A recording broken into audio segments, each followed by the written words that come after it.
जोहार दोस्तों, आप लोग का हमारे चैनल झारखंड वाला में स्वागत है। देख सकते हैं ये जो तेनूघाट का कोर्ट है।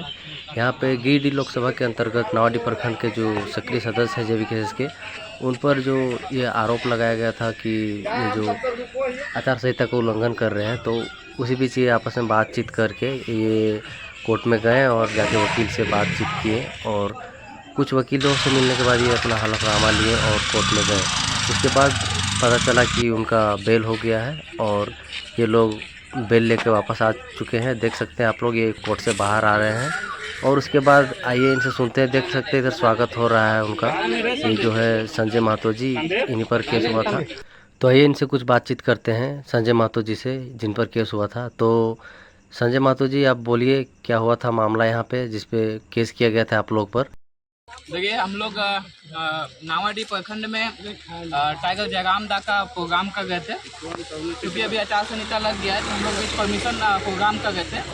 लेकिन 28 तारीख का जो प्रोग्राम था उसका परमिशन हम लोग को सुबह मिला 11:49, मतलब 12 बजे रात को मिला था। अब सोचिए, 12 बजे किसी भी संगठन को परमिशन मिलता है तो उसके नेक्स्ट दिन कैसे सभा कर सकती है। उसमें क्या कंडीशन था, हम लोगों ने 10 बजे से लेकर 10 बजे तक का परमिशन मांगा था, मतलब 10 बजे सुबह से लेकर 10 बजे रात तक। लेकिन एसडीएम महोदय के द्वारा हम लोगों का परमिशन आया 10 बजे से लेकर 8 बजे रात तक। मैं मानता हूं आप समय कटौती कर सकते हैं, ये अधिकार क्षेत्र में आता है आपका, लेकिन आपको सभा स्थल भी काट देना चाहिए था। हमारा सभा स्थल एक भी नहीं काटा गया। इसीलिए हम लोग को पोर्टसो पहुंचने में थोड़ा सा हमें परमिशन ग्रांट हुई थी 10 बजे से लेकर 8 बजे रात तक। लेकिन परमिशन ग्रांट की समय काट दी गई, लेकिन हमारा जो सभा स्थल था उसको नहीं काटा गया। मतलब जो सभा, जैसे 10 सभा हमारे पास है तो 10 का शेड्यूल दिया गया था। उसी क्रम में पहुंचने में हम लोगों को विलम्ब हुई, लेकिन हम लोगों ने सुप्रीमो को वहाँ पे नहीं बुलाया था क्योंकि हम लोग कैंसिल करना चाहते थे। अब पब्लिक की बैठक थी, पब्लिक वहाँ बैठी हुई थी। उसी को लेकर आचार संहिता के मामले में हमें 188 का नारा लगा के यहाँ पे केस किया गया था। और एक धारा लगी थी 171C और 171F।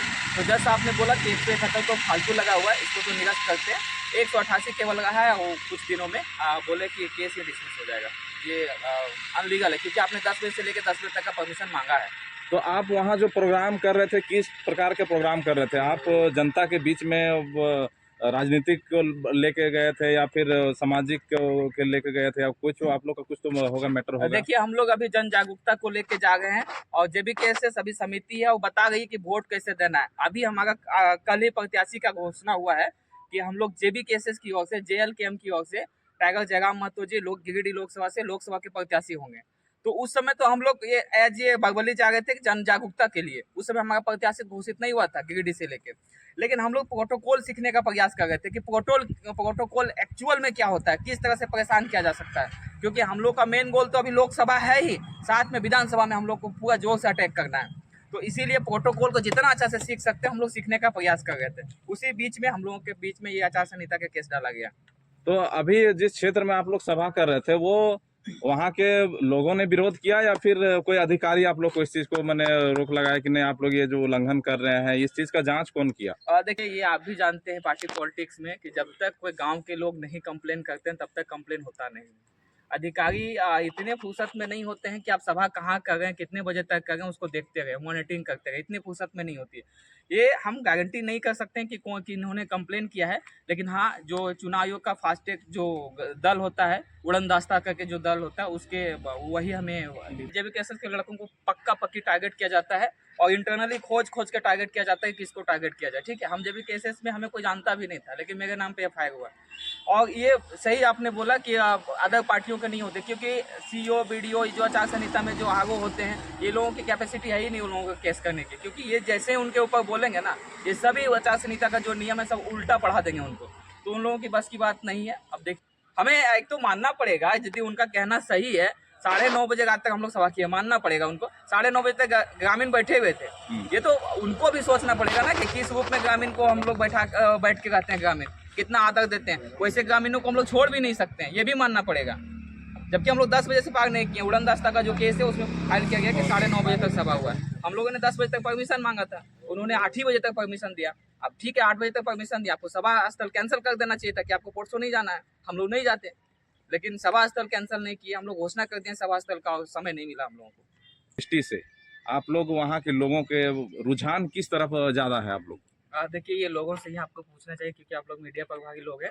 हम लोग प्रत्याशी कुछ बोल नहीं पा रहे। आपने अभी तक जो गिरिडीह प्रभारी हैं एनडीए गठबंधन के सीपी चौधरी जी, उनका एक भी अभी वक्तव्य नहीं सुना होगा आपने।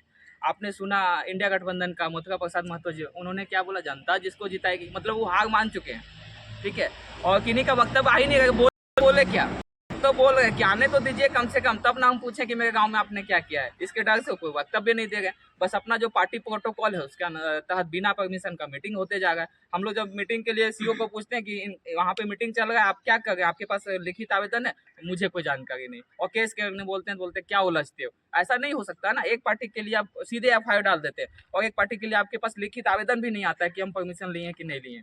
तो इसका मतलब क्या है कि अधिकारी सब भी जो है, जो सत्ता पक्ष में है, जो सबका पक्ष को लेके चलते हैं बिल्कुल, देखिए, और आप लोग को रुकावट डाल रहा है। तो ये तो जाहिर सी बात होती है कि जो अभी जो सत्ता में है उन सबों के दबाव से ही आप लोग पर रोक टोक लगाया जा रहा है। तो उन सब अधिकारी को या फिर जो सत्ता पक्ष में उन सबों को लेके आप कुछ कहना चाहते हैं, आप लोग तो बोलिए। नहीं, हम लोग बस यही कहना चाहते हैं कि हम लोग वो चीज़ मत सिखाइए जो आप करते हैं।